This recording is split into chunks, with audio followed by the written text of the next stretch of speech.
Subscribe करिए हमारे channel target UP TET CTET को और बेल आइकन को दबाइए। हेलो फ्रेंड्स, मैं रेनू स्वागत करती हूँ आप सभी भावी अध्यापक एवं अध्यापिकाओं का आपके अपने channel target UP TET CTET में। दोस्तों, आज की इस वीडियो में हम आपके डीएलएड थर्ड सेमेस्टर के फर्स्ट पेपर शैक्षिक मूल्यांकन क्रियात्मक शोध एवं नवाचार के मोस्ट इंपॉर्टेंट अति लघुत्तरीय क्वेश्चंस को आज यहाँ पर हम पढ़ने वाले हैं। और ये जितने भी क्वेश्चन हैं आप लोग के एग्जाम की दृष्टि से बहुत ही महत्वपूर्ण हैं, क्योंकि जितने क्वेश्चंस मैं यहाँ पर पढ़ाने वाली हूँ इसमें से बहुत सारे क्वेश्चन ऐसे हैं जो आप लोग के एग्जाम में पहले भी रिपीट हो चुके हैं थर्ड सेमेस्टर के एग्जाम में और आगे भी पूछे जा सकते हैं। तो आप लोग सभी क्वेश्चंस को ध्यान से पढ़िएगा और किस तरीके से अति लघुत्तरीय क्वेश्चंस आते हैं इस सब्जेक्ट से ये भी आप लोग यहाँ पर अच्छे से देख लेंगे। तो चलिए हम अति लघुत्तरीय क्वेश्चंस को स्टार्ट करते हैं। क्वेश्चन नंबर 1 है, क्रियात्मक शोध में परिकल्पना का क्या अर्थ है? क्रियात्मक शोध में परिकल्पना का क्या अर्थ होता है? दोस्तों, आप सभी को पता है कि क्रियात्मक शोध क्या होता है। समस्या हमारी और हल भी हमारा। कार्य क्षेत्र में स्थित किसी भी समस्या, कार्य क्षेत्र में आप कहीं भी काम करने जाते हो, चाहे स्कूल हो चाहे दफ्तर हो, जहां भी आप जाओगे वहां पर कोई ना कोई समस्या आपके सामने जरूर आएगी। तो उस समस्या से कैसे हमें पार पाना है, कैसे उस समस्या का हल ढूंढना है, इसी के लिए हम करते हैं क्रियात्मक शोध या क्रियात्मक अनुसंधान। तो दोस्तों, इसमें हर एक स्टेप होता है। अलग अलग स्टेप में सबसे पहले हम क्या करते हैं, समस्या की पहचान करते हैं, फिर उसके संभावित कारणों पर विचार करते हैं, परिकल्पना करते हैं। इन्हीं सबको क्या करते हैं, हम स्टेप वाइज करते हैं एक एक स्टेप को। तो यहाँ पर बताया गया कि परिकल्पना, ये जो परिकल्पना स्टेप है इसका अर्थ क्या है? दोस्तों, परिकल्पना का अर्थ होता है कि हम जब कोई समस्या हमारे सामने आती है तो उसके ढेर सारे हम क्या खोजते हैं, सोल्यूशन ढूंढते हैं। किसी भी प्रॉब्लम का ढेर सारा जो सोल्यूशन होता है अलग अलग हम सोचते हैं कि अगर इस तरीके से करेंगे तो ठीक हो जाएगा या दूसरी तरीके से करेंगे तो ये प्रॉब्लम सही हो जाएगा। तो जो संभावित उत्तर होते हैं, समस्या के संभावित उत्तर या समस्या को समाप्त करने के लिए जो प्रयास हम करते हैं वही क्या होती है, परिकल्पना। यानी कि जो हम खुद से अपनी सोच से जिसे जनरेट करते हैं। जैसे कि परिकल्पना से अभिप्राय उन क्रिया विधियों से है जिसके द्वारा समस्या को समाप्त करने के लिए प्रयास किया जाता है या समस्या के संभावित उत्तर ढूंढे जाते हैं। तो इसे ही हम क्या कहते हैं, परिकल्पना कहते हैं। इसके बाद क्वेश्चन नंबर 2 है, मांसपेशियां एवं आंगिक गतिविधियां मूल्यांकन के किस पक्ष से संबंधित हैं? तो मांसपेशियों की गतियां, अंगों की गतिविधियां, ये सब मूल्यांकन के कौशलात्मक पक्ष या क्रियात्मक पक्ष से संबंधित है। आप सभी को पता है मूल्यांकन के 3 पक्ष होते हैं, संज्ञानात्मक पक्ष, भावात्मक पक्ष और कौशलात्मक या क्रियात्मक पक्ष। इसके बाद क्वेश्चन नंबर 3 है, मूल्यांकन का लक्ष्य स्पष्ट करिए। दोस्तों, मूल्यांकन का लक्ष्य क्या होता है? तो मूल्यांकन का जो लक्ष्य होता है वो पृष्ठपोषण यानी कि फीडबैक, अभिप्रेरणा, अधिगम में वृद्धि, शिक्षण की गुणवत्ता बढ़ाना, वर्गीकरण करना, चयन, निर्देशन में मदद देना आदि। यहाँ पर बताया गया है मूल्यांकन का जो लक्ष्य होता है पृष्ठपोषण, यानी कि जो हमने बच्चों को सिखाया है हम बच्चों से फीडबैक लें। और फीडबैक कैसे लेंगे? जो चीजें हमने पढ़ाई है बच्चों से हम वापस पूछेंगे कि वो कितना समझ चुके हैं, वो अपनी भाषा में उस चैप्टर को बताएं या उस कहानी को बताएं जो आपने पढ़ाया है। इस तरीके से जो मूल्यांकन का लक्ष्य होता है वो यही होता है कि बच्चे ने कितना सीखा, वह चीजों को अलग अलग वर्गीकृत कर पा रहा है या नहीं, उसे क्या क्या चीजें समझ में आ गई हैं, यही सब लक्ष्य होते हैं। और देखिए दोस्तों, ये जितने भी क्वेश्चन अभी तक मैंने पढ़ाए हैं, ये देखिए पहला क्वेश्चन 2016 में आया है, दूसरा क्वेश्चन 2019 में पूछा गया है, तीसरा क्वेश्चन 2017 में पूछा गया है। तो जितने भी क्वेश्चन यहाँ पर मैं पढ़ा रही हूँ सब बहुत ही महत्वपूर्ण है। आप लोग सभी क्वेश्चन को ध्यान से पढ़िए। इसके बाद क्वेश्चन नंबर 4 है, उपचारात्मक शिक्षण क्या है? दोस्तों, इसको मैंने इतनी बार आप लोगों को बताया है कि निदानात्मक शिक्षण क्या है, उपचारात्मक शिक्षण क्या है। मैंने आपको बताया है कि हम निदान कब करते हैं। सबसे पहले हम जब बच्चे की समस्या को जान लेते हैं। समस्या को हम कैसे जानेंगे कि वह किस विषय में कमजोर है, चाहे वह विज्ञान में कमजोर है, चाहे वो मैथ में कमजोर है, चाहे वो इंग्लिश में कमजोर है, चाहे हिंदी में, किसी भी विषय में अगर बच्चा कमजोर है, हमने पता लगा लिया कि बच्चा किस विषय में कमजोर है।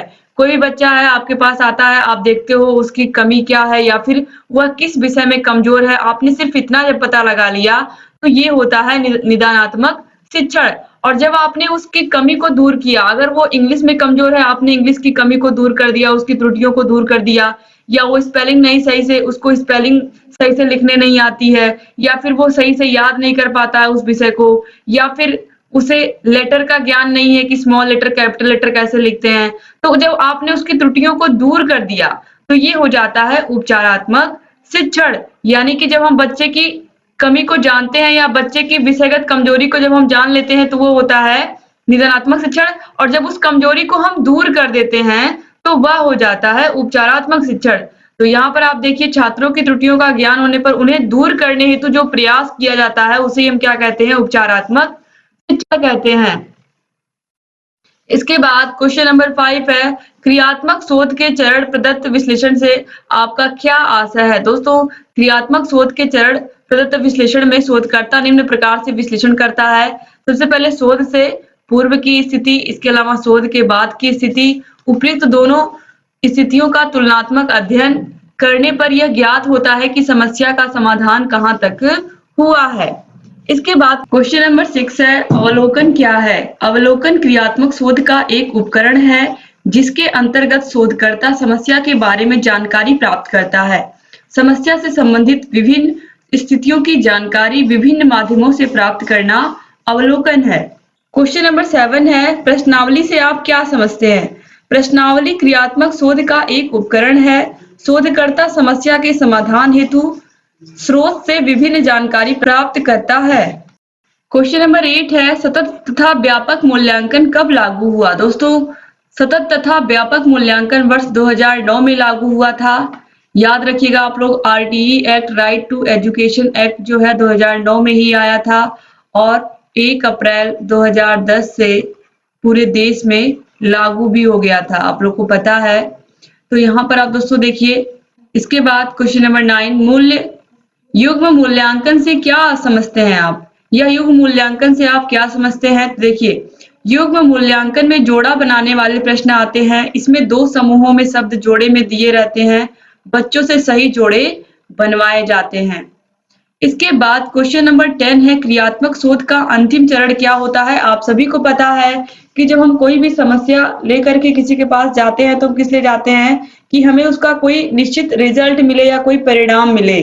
तो यहाँ पर आप देखिए, जो क्रियात्मक शोध का अंतिम चरण होता है वो क्या होता है, निष्कर्ष या परिणाम। यानी कि हमने जो शोध किया उसका निष्कर्ष क्या निकला, उसका रिजल्ट क्या निकला। कोई भी हम काम करते किस लिए, ताकि हमें उसका एक अच्छा रिजल्ट मिले ना। आप पढ़ाई कर रहे हो, आप एग्जाम दोगे, आप किस लिए पढ़ाई अच्छे से कर रहे हो, ताकि आपका रिजल्ट क्या हो, अच्छा आए ना। तो यहाँ पर भी जो अंतिम चरण होता है क्रियात्मक शोध का वो क्या होता है, परिणाम होता है। आपको पता ही है, क्रियात्मक शोध हमारे कार्य क्षेत्र में जो भी समस्याएं आती हैं उसका हल हम खुद ही ढूंढते हैं, तो इसीलिए हम क्या कहते हैं इसको, समस्या हमारी और हल भी हमारा। क्वेश्चन नंबर 11 है, साक्षात्कार से आप क्या समझते हैं। यह क्रियात्मक शोध का एक उपकरण है। यह एक प्रकार की मौखिक प्रश्नावली है। इस विधि में शोधकर्ता एवं साक्षात्कारदाता आमने सामने बैठकर जानकारी का आदान प्रदान करते हैं। इसके बाद क्वेश्चन नंबर 12 है, न्यायादर्श सैंपल की विशेषताएं बताइए। तो न्यायादर्श का आकार पर्याप्त होना चाहिए। न्यायादर्श का चयन इस प्रकार से किया जाता है कि वह जनसंख्या या समष्टि का प्रतिनिधित्व करे, वरना इससे प्राप्त परिणाम भ्रामक होते हैं।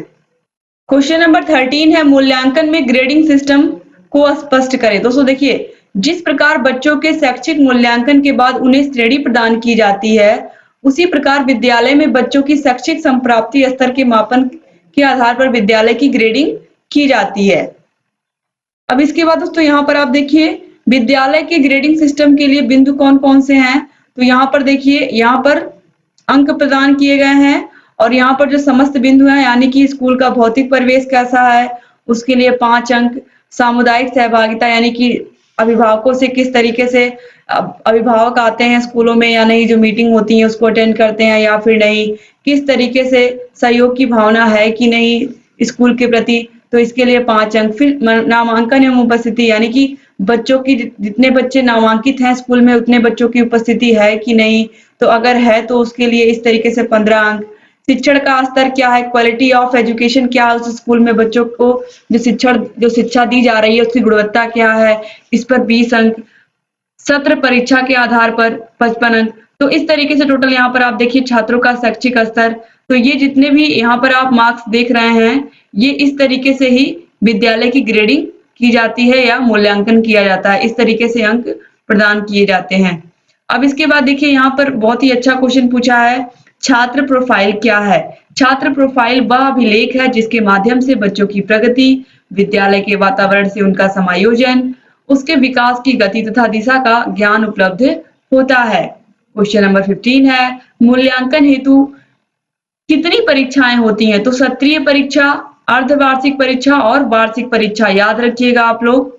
क्वेश्चन नंबर 16 है, मूल्यांकन को परिभाषित करिए। मूल्यांकन वह प्रक्रिया है जिसके द्वारा यह निर्णय करते हैं कि शिक्षण लक्ष्यों को प्राप्त किया जा रहा है अथवा नहीं। दोस्तों यहाँ पर देखिए, मूल्यांकन वह प्रक्रिया है जिसके माध्यम से शिक्षक और छात्र यह निर्णय करते हैं कि शिक्षण लक्ष्यों को प्राप्त किया जा रहा है या नहीं। इस तरीके से आप लिखिएगा एग्जाम में। इसके बाद देखिए क्वेश्चन नंबर 17 है, क्रियात्मक शोध की 2 विशेषताएं बताइए। तो क्रियात्मक शोध की 2 विशेषताएं कौन कौन सी हैं?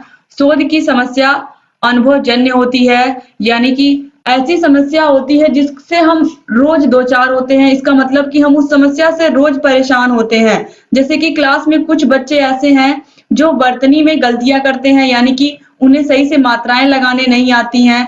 कहाँ पर कौन सी, कहाँ पर छोटी की मात्रा लगानी है, कहाँ पर बड़ी की मात्रा, कहाँ छोटा होगी, कहाँ बड़ा होगी, ये बच्चों को इसका ज्ञान नहीं है। तो अगर कुछ बच्चे ऐसे हैं तो किस तरीके से हम उनकी समस्या को हल करें, क्योंकि ये रोज इस समस्या को हम रोज फेस कर रहे हैं, यानी कि ये क्या हमारे अनुभव में है कि ये बच्चे ये गलती कर रहे हैं। तो हमें इस बात का एक्सपीरियंस हो गया है कि ये गलतियां बच्चों से रोज रोज हो रही हैं, तो कैसे इनका हम समाधान ढूंढें। तो ये जो समस्याएं होती है वो क्या होती है? अनुभवजन्य होती है, जिनका हम रोज सामना करते हैं। इसके अलावा यह शोध संस्था के सामान्य वातावरण में बिना किसी नियंत्रित परिस्थिति को उत्पन्न किए पूरा किया जाता है। यानी कि यहाँ पर ये बताया गया है कि जो क्रियात्मक शोध होता है इसमें हम कोई इन्वायरमेंट अलग से नहीं बनाते हैं। जो हमारे स्कूल में इन्वायरमेंट है उसी के आधार पर हम कोई नई परिस्थिति इसमें नहीं बनाते हैं। बस किस तरीके से हमें अपनी समस्या का समाधान करना है, इस बात पर हम फोकस रहते हैं। इसके बाद देखिए क्वेश्चन नंबर 18 है, नवाचार से आप क्या समझते हैं? अथवा शिक्षा में नवाचार का अर्थ बताइए, अथवा शिक्षा में नवाचार से क्या आशय है। दोस्तों देखिए, नवाचार नवीन कार्य को करना या किसी कार्य को नए ढंग से करना ही है। आज शिक्षा से संबंधित विभिन्न क्षेत्रों में नवाचार को महत्व दिया जा रहा है। इसके बाद दोस्तों देखिए क्वेश्चन नंबर 19 है, क्रियात्मक शोध को स्पष्ट करिए। क्रियात्मक शोध को स्पष्ट करिए। देखिए, क्रियात्मक शोध का एक व्यवहारिक रूप है जिसमें विद्यालय से संबंधित लोगों द्वारा अनुभव की जाने वाली समस्याओं के वैज्ञानिक ढंग से समाधान का प्रयास खुद उनके द्वारा ही किया जाता है। यानी कि आप अपनी भाषा में भी लिख सकते हैं कि विद्यालय में या कार्यस्थल पर जो भी समस्याएं आती हैं उन समस्याओं का हम वैज्ञानिक ढंग से जो हल ढूंढते हैं या समाधान ढूंढते हैं, वही क्या होता है? क्रियात्मक शोध होता है। दोस्तों यहाँ पर आप देखिए नवाचार कितनी बार पूछा गया है। 2017 में, 2018 में, 2019 में ये क्वेश्चन बार बार पूछा गया है। नवाचार किसे कहते हैं? नवाचार किसे कहते हैं? नवाचार कुछ अलग नहीं है। जो चीजें आप बच्चों को पढ़ा रहे हैं, जो सिलेबस आप बच्चों को पढ़ा रहे हैं, वही अगर आप अलग ढंग से पढ़ाते हैं, कुछ क्रिएटिव करते हैं उसमें, या आप अपनी तरफ से कुछ एक्स्ट्रा जोड़ते हैं, तो वही क्या हो जाता है? नवाचार हो जाता है। इसको आप जरूर याद रखिएगा इस क्वेश्चन को। और क्रियात्मक शोध तो इम्पोर्टेंट है ही, ये तो मैं आप लोगों को शुरू से कहते हुए आ रही हूँ। अब इसके बाद देखिए क्वेश्चन नंबर 20 है, अच्छे प्रश्नों की विशेषताएं बताइए। तो अच्छे प्रश्नों की प्रमुख विशेषताएं देखिए, प्रश्न की शब्दावली संक्षिप्त हो, उसकी भाषा पुस्तक की भाषा से पृथक हो, वह विचारोत्तेजक हो, प्रश्न दुविधा न उत्पन्न करे, प्रश्न छात्र के मानसिक विकास के अनुरूप हो, इसके अलावा उसमें क्रमबद्धता हो इत्यादि। यहाँ पर दोस्तों अच्छे प्रश्नों की विशेषताओं में ये बातें बताई गई हैं कि प्रश्न बहुत बड़ा नहीं होना चाहिए कि बच्चे उसके शब्दों में ही उलझ जाएं। प्रश्न बहुत छोटा होना चाहिए। इसके अलावा जो पुस्तक की भाषा है, क्योंकि पुस्तक की भाषा बच्चे कम समझते हैं। अगर बच्चे पुस्तक की भाषा को समझ लेते तो टीचर की जरूरत ही क्या होती। तो जो पुस्तक की जो लैंग्वेज होती है या किताब बुक की जो लैंग्वेज होती है वो बच्चे थोड़ा समझ नहीं पाते हैं। तो उस क्वेश्चन को आप अपनी भाषा में बना के दीजिए इस तरीके से कि बच्चे उस क्वेश्चन को आसानी से समझ पाए। इसके अलावा जो प्रश्न हो वे बच्चों के अंदर की जिज्ञासा को भी आप जान पाए, इस तरीके के प्रश्न बच्चों को दें। इसके अलावा बच्चों को दुविधा ना उत्पन्न हो, बच्चे कंफ्यूज ना हो उस क्वेश्चन को पढ़ के, और बच्चों के मानसिक विकास के अनुरूप हो। ये बात तो आपको विशेष रूप से ध्यान रखनी है कि जब भी हम प्रश्न पत्र बनाएं तो बच्चों के मानसिक विकास को ध्यान में रख के या उनके लेवल के अकॉर्डिंग ही हम प्रश्न पत्र का निर्माण करें या क्वेश्चन पेपर बनाएं। ऐसा ना बना दे कि बच्चों के मानसिक विकास से ऊपर हो और बच्चे समझ ही ना पाए। और प्रश्नों में क्रमबद्धता भी होनी चाहिए। इसके बाद क्वेश्चन नंबर 21 है, कक्षा में बच्चों से प्रश्न क्यों किए जाते हैं? तो बच्चों से प्रश्न क्यों किए जाते हैं? इसके कई सारे कारण होते हैं। बच्चों से प्रश्न पूछने का सबसे पहला कारण तो ये होता है, अगर मान लीजिए क्लास में आज चैप्टर नंबर 8 पढ़ाया जाएगा, तो चैप्टर नंबर 7 के क्वेश्चन बच्चों से पूछे जाएंगे कि बच्चों ने चैप्टर नंबर 7 को सही से सीखा या नहीं। दूसरी चीज यहाँ पर ये भी चेक किया जाता है, जब आप मान लीजिए चैप्टर नंबर 8 को आपने शुरू कर दिया, पढ़ा रहे हैं, उसको आपने थोड़ा बहुत पढ़ा दिया है, आप उसमें से जो चीजें पढ़ाई आपने वो बच्चों से आप खड़ा कर करके पूछ रहे हैं बच्चों से कि बच्चों ने कितना सीखा। तो इस तरीके से बच्चों से प्रश्न करने के कई सारे तरीके होते हैं। इसके अलावा ये भी होता है कि पिछली कक्षाओं में उन्होंने जो चीजें सीखी थी, मान लीजिए कोई चैप्टर आप पढ़ा रहे हैं जिसका संबंध पिछली क्लास से है उनके, तो अगर इस तरीके के क्वेश्चन आप पूछते हैं तो इससे ये पता चलता है कि हाँ, बच्चों ने पिछली कक्षा में ये चीजें सीखी हैं, आसानी से आप इस कक्षा में ये बच्चे ये चीजें सीख पाएंगे। तो यहाँ पर आप देखिए, कक्षा में प्रश्न विद्यार्थी के विषय में रुचि जागृत करने, विषय के ज्ञान तथा समझ की परीक्षा लेने, पूर्व ज्ञान को नवीन ज्ञान से समृद्ध करने, पाठ की पुनरावृत्ति कराने, नए ज्ञान का अभ्यास कराने, मानसिक शक्तियों का विकास कराने आदि हेतु किए जाते हैं। तो यहाँ पर जो बातें मैंने आपको बताई कि बच्चों की रुचि इससे जागृत होती है, बच्चे कंसंट्रेट होकर क्लास में पढ़ते हैं, और हम क्या करते हैं, पूर्व ज्ञान को उनके जो उन्होंने पिछली कक्षा में सीखा है उसको हम नवीन ज्ञान से जोड़ते हैं। इसके अलावा बच्चों को हम लेसन का रिवीजन कराने के लिए भी प्रश्न पूछते हैं। तो इस तरीके से बहुत सारी बातें मैंने इसमें आपको बताई। अब हम आगे बढ़ेंगे। क्वेश्चन नंबर 22 है, परिकल्पना से क्या आशय है? तो शोध की विशिष्ट समस्या का प्रस्तावित उत्तर परिकल्पना है, या फिर समस्या का प्रस्तावित उत्तर ही क्या होता है, परिकल्पना होता है। क्वेश्चन नंबर 23 है, व्यापक मूल्यांकन की आवश्यकता बताइए। दोस्तों, छात्र के केवल मानसिक विकास का मूल्यांकन करके उसके व्यक्तित्व के सभी पक्षों के मूल्यांकन करने की दृष्टि से व्यापक मूल्यांकन की आवश्यकता होती है। यानी कि यहाँ पर ये बताया गया है कि केवल मानसिक विकास का ही मूल्यांकन नहीं करना, उसके व्यक्तित्व के सभी पक्षों का मूल्यांकन करना है। तो जब व्यापक मूल्यांकन की बात आएगी तो उसमें हम व्यक्तित्व के सभी पक्षों का मूल्यांकन करते हैं, बच्चे के व्यवहार से लेकर के उसको कौन कौन सी उसकी हॉबीज हैं और भी क्या क्या चीजें उसे पसंद है, इन सभी बातों का हम ख्याल रखते हैं व्यापक मूल्यांकन में। तो व्यापक मूल्यांकन के अंतर्गत व्यक्तित्व के सभी पक्षों का मूल्यांकन हम करते हैं, आप लोग याद रखिएगा। क्वेश्चन नंबर 24 है, मूल्यांकन के प्रमुख पक्षों का उल्लेख कीजिए। तो देखिए, आप सभी को पता है ऑलरेडी कि मूल्यांकन के 3 पक्ष होते हैं, संज्ञानात्मक पक्ष, भावात्मक पक्ष, कौशलात्मक या क्रियात्मक पक्ष।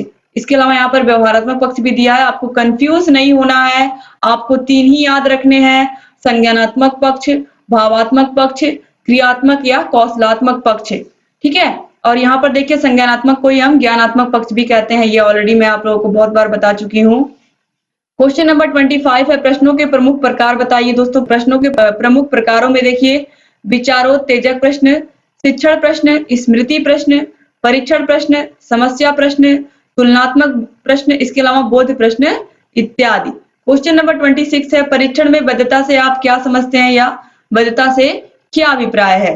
दोस्तों देखिए, परीक्षण में वैधता से आशय उस कार्य कुशलता से है जिससे वह परीक्षण उस तथ्य का मापन करता है जिसके लिए वह बनाया गया है। यानी कि जिस चीज के लिए वह बनाया गया है, जिस चीज के परीक्षण के लिए, अगर वह उसका मापन सही से कर रहा है तो वह क्या हो जाएगा, परीक्षण वैध हो जाएगा।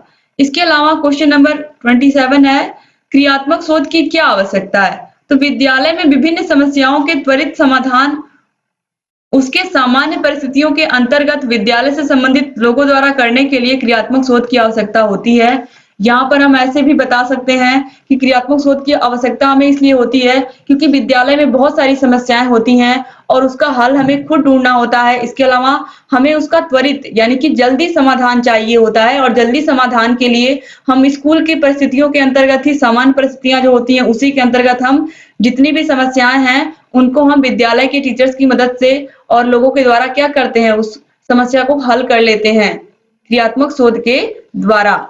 इसके अलावा देखिए, क्वेश्चन नंबर 28 है, मूल्यांकन के भावात्मक पक्ष को बताइए। तो मूल्यांकन के भावात्मक पक्ष के अंतर्गत बच्चों की रुचियों का, मनोवृत्तियों का, मूल्यों का, दृष्टिकोणों का, अभिवृत्तियों का, भावों का, उनकी रुचियां कौन कौन सी हैं, इन सब का हम क्या करते हैं, अध्ययन करते हैं। तो देखिए, मूल्यांकन के भावात्मक पक्ष से तात्पर्य छात्रों के भावों, रुचियों, दृष्टिकोणों, मूल्यों, मनोवृत्तियों, अभिवृत्तियों आदि का मूल्यांकन करना है। 2017 में पूछा गया। जितने भी क्वेश्चन यहाँ पर मैं करा रही हूँ, आप सभी को देखिए, ये सभी एग्जाम में पूछे गए हैं और सभी बहुत ही महत्वपूर्ण है। दोस्तों, आप सभी प्रशिक्षुओं को ये बात अच्छे से पता है कि मैंने सभी विषयों को हैंड रिटन नोट्स के माध्यम से आप लोगों को पढ़ाया है। इसके अलावा सभी विषयों का प्रीवियस ईयर क्वेश्चन पेपर भी सॉल्व कराया है और सभी विषयों को हम यहाँ पर राजन सीरीज और पवन सीरीज ऑलरेडी पढ़ा चुके हैं। आप सभी विषयों के इम्पोर्टेंट क्वेश्चंस भी करा रहे हैं, जो कि बहुत इंपॉर्टेंट है आप लोगों की परीक्षा की दृष्टि से। क्वेश्चन नंबर 29 है, मूल्यांकन के अंतर्गत संज्ञान सहगामी पक्ष से आपका क्या तात्पर्य है। दोस्तों देखिए, मूल्यांकन के संज्ञानात्मक पक्ष के बाद भावात्मक तथा कौशलात्मक एवं व्यवहारात्मक पक्ष आता है, जिसे संज्ञान सहगामी पक्ष भी कहा जाता है। क्वेश्चन नंबर 30 है, मूल्यांकन में युग्म मूल्यांकन को स्पष्ट करिए। दोस्तों, युग्म मूल्यांकन में छात्र छात्राएं परस्पर एक दूसरे का सफलतापूर्वक मूल्यांकन कर सकते हैं। क्वेश्चन नंबर 31 है, सतत मूल्यांकन का आशय बताइए। सतत मूल्यांकन से आशय उस मूल्यांकन से है जो सीखने सिखाने के साथ साथ चलता रहता है, जिससे छात्र के अनुभव और व्यवहार में होने वाले परिवर्तन का लगातार मूल्यांकन होता रहता है। दोस्तों यहाँ पर मैं आपको बता दूं कि जो सतत मूल्यांकन होता है, इसमें क्या चीजें होती है महत्वपूर्ण। सबसे पहली बात तो लगातार बच्चों का एग्जाम होता रहता है, जैसे कि हर मंथ में एग्जाम हो रहा है, तो बच्चे जितना सिलेबस पढ़ रहे हैं उतने का वो एग्जाम दे रहे हैं। तो इस तरीके से उनके ऊपर लगातार 6 महीने के बाद अगर एग्जाम होगा तो कहीं ना कहीं अधिक बर्डन होगा, और जब हर महीने में होगा तो वो क्या करेंगे, थोड़ा थोड़ा पढ़ते जाएंगे और एग्जाम देते जाएंगे। इस तरीके से बर्डन भी नहीं होगा उनके ऊपर पूरे सिलेबस का। तो इससे टीचर को क्या फायदा होगा? इससे टीचर को ये फायदा होगा कि बच्चे कितना पढ़ रहे हैं, कितना समझ रहे हैं, ये भी उनको पता चलेगा कि बच्चे कितना सीख रहे हैं, या जो भी मेथड से वो पढ़ा रहे हैं बच्चे कितना सीख पा रहे हैं। तो इस तरीके से जो टीचर पढ़ा रहे हैं उससे ये भी पता चलेगा कि टीचर के पढ़ाने का तरीका क्या है, बच्चे कितना समझ पा रहे हैं, जब लगातार इस तरीके से एग्जाम होता है। तो इस तरीके से जो लगातार एग्जाम होते हैं उसे हम क्या कहते हैं, सतत मूल्यांकन या कॉन्टिन्यूअस इवेल्युएशन। दोस्तों, जब लगातार मूल्यांकन होता है तो उसे ही हम क्या कहते हैं, सतत मूल्यांकन कहते हैं, याद रखिएगा। क्वेश्चन नंबर 32 है, व्यापक मूल्यांकन के उद्देश्य बताइए। व्यापक मूल्यांकन का उद्देश्य छात्रों के सभी पक्षों यानी कि संज्ञानात्मक, भावात्मक, कौशलात्मक एवं व्यवहारात्मक का मूल्यांकन करना है। क्वेश्चन नंबर 33 है, बच्चों की शैक्षिक अभिवृद्धि से आपका क्या आशय है। बच्चे की अभिवृद्धि का आशय है कि बालक के डील डॉल एवं भार में वृद्धि, उसमें मांसपेशियां तथा शरीर की संरचना में ही नहीं बल्कि यह आंतरिक अंगों और मस्तिष्क में भी होती है। बालक के मस्तिष्क में जैसे जैसे अभिवृद्धि हो जाती है, उसकी सीखने, स्मरण रखने तथा तर्क करने की क्षमता में वृद्धि होती जाती है। तर्क करने की क्षमता आना बालक के मस्तिष्क की अभिवृद्धि का ही परिणाम होता है। क्वेश्चन नंबर 34 है, मूल्यांकन में जोड़ा बनाने वाले प्रश्नों से आपका क्या आशय है। दोस्तों, जोड़ा बनाने वाले प्रश्नों से आशय दी गई सूचियों 2 अथवा 2 से अधिक में एक सूची, आधार सूची के एकांश को दूसरी सूची यानी कि प्रतिक्रिया सूची जिसमें एक या अधिक सूचियां हो सकती हैं के एकांशों से मिलाना या जोड़ा बनवाया जाता है। यही होता है जोड़ा बनाने वाले प्रश्न। आपको पता ही है जोड़ा बनाने वाले प्रश्न किस तरीके से होते हैं। इसके अलावा क्वेश्चन नंबर 35 है, क्रियात्मक शोध का उद्देश्य बताइए। दोस्तों, क्रियात्मक शोध का उद्देश्य शिक्षा जगत के लोगों द्वारा संस्था सामान्य परिस्थितियों में वैज्ञानिक पद्धतियों का प्रयोग करने हेतु शिक्षा जगत की समस्याओं का समाधान करना है। दोस्तों, यहाँ पर यह बताया गया है कि जो क्रियात्मक शोध है इसका एक ही उद्देश्य होता है कि जो हमारे कार्य क्षेत्र में या हमारी संस्था में जो भी समस्याएं आती हैं उनका हल हम वैज्ञानिक ढंग से करते हैं। तो यही होता है क्रियात्मक शोध। याद रखिएगा आप लोग, इस तरीके से यहाँ पर बहुत ही कॉम्प्लिकेटेड बना के दिया है, आपको इस तरीके से आंसर याद ही नहीं करना है। क्रियात्मक शोध का उद्देश्य जो भी हमारे कार्य क्षेत्र में समस्याएं आती हैं उनको हम उनका हल वैज्ञानिक ढंग से ढूंढते हैं और उन समस्याओं को हल कर लेते हैं। यानी कि जो क्रियात्मक शोध होता है उसके अंतर्गत समस्या भी हमारी होती है और हल भी हम खुद ही ढूंढ लेते हैं। क्वेश्चन नंबर 36 है, क्रियात्मक शोध से क्या तात्पर्य है। क्रियात्मक शोध से आशय उस व्यवहारिक शोध से है जिससे विद्यालय से संबंधित लोगों द्वारा अनुभव की जाने वाली समस्याओं के वैज्ञानिक ढंग से हल करने का प्रयास स्वयं उनके द्वारा ही किया जाता है। दोस्तों, आप देखिए यही क्वेश्चन बार बार एग्जाम में आया है, बार बार क्रियात्मक शोध का उद्देश्य क्या है, क्रियात्मक शोध की आवश्यकता क्यों है, क्रियात्मक शोध से तात्पर्य क्या है, और सबका आंसर एक ही है जो भी हमारे सामने समस्या आती है, विद्यालय से संबंधित जो भी समस्याएं होती हैं, जो लगातार हम रोज अनुभव करते हैं, उन समस्याओं का हम वैज्ञानिक ढंग से हल ढूंढते हैं और वही क्या होता है, क्रियात्मक शोध होता है। क्वेश्चन नंबर 37 है, न्यायादर्श से क्या अभिप्राय है दोस्तों? न्यायादर्श से तात्पर्य किसी जनसंख्या से चुने गए उस छोटे समूह से है जिसका चयन इस प्रकार किया जाता है कि वे संपूर्ण जनसंख्या का पर्याप्त प्रतिनिधित्व करते हैं। जैसे कि 5 करोड़ की जनसंख्या है किसी भी राज्य की, मान लीजिए इसमें अगर हमें कोई भी किसी भी समस्या का हल ढूंढना तो हम क्या करेंगे, केवल और केवल उसमें से 1 लाख लोगों को लेंगे, सिर्फ 1 लाख लोगों को लेंगे और इन 1 लाख लोगों में हम क्या करेंगे, रिसर्च करेंगे और इसमें हर एक उम्र के लोगों को रखेंगे, जितने भी एज, हर एक एज के लोगों को रखेंगे ताकि हमें क्या हो सके, सही परिणाम मिल सके और ये पूरे जनसंख्या का प्रतिनिधित्व करें, यानी कि जो भी इन पर निष्कर्ष आएगा इन 1 लाख लोगों पर, वो पूरे का पूरा इन 5 करोड़ लोगों पर फॉलो होगा। तो ये बात यहाँ पर बताई गई है, न्यायादर्श यानी कि एक नमूना, यानी कि 5 करोड़ लोगों में से हमने क्या किया, केवल 1 लाख लोगों को ले लिया, तो ये क्या हो गया, नमूना हो गया ना। तो इस तरीके से यहाँ पर आप याद रखिएगा न्यायादर्श क्या होता है। क्वेश्चन नंबर 38 है, क्रियात्मक शोध के उपकरण के अंतर्गत अवलोकन का क्या तात्पर्य है? क्रियात्मक शोध के उपकरण के रूप में अवलोकन से आशय है उस शोध में ली जाने वाली जनसंख्या के किसी कार्य अथवा व्यवहार को देखना, अवलोकित करना, जिससे उसके वांछित कार्य व्यवहार के विषय में निर्णय लिया जा सके। क्वेश्चन नंबर 39 है, क्रियात्मक शोध के अंतर्गत प्रदत्त विश्लेषण का आशय बताइए। क्रियात्मक शोध में प्रयुक्त उपकरण के माध्यम से संकलित प्रदत्तों का निष्कर्ष प्राप्त करने की दृष्टि से सांख्यिकी आदि के प्रयोग द्वारा विश्लेषण करना ही प्रदत्त विश्लेषण कहलाता है।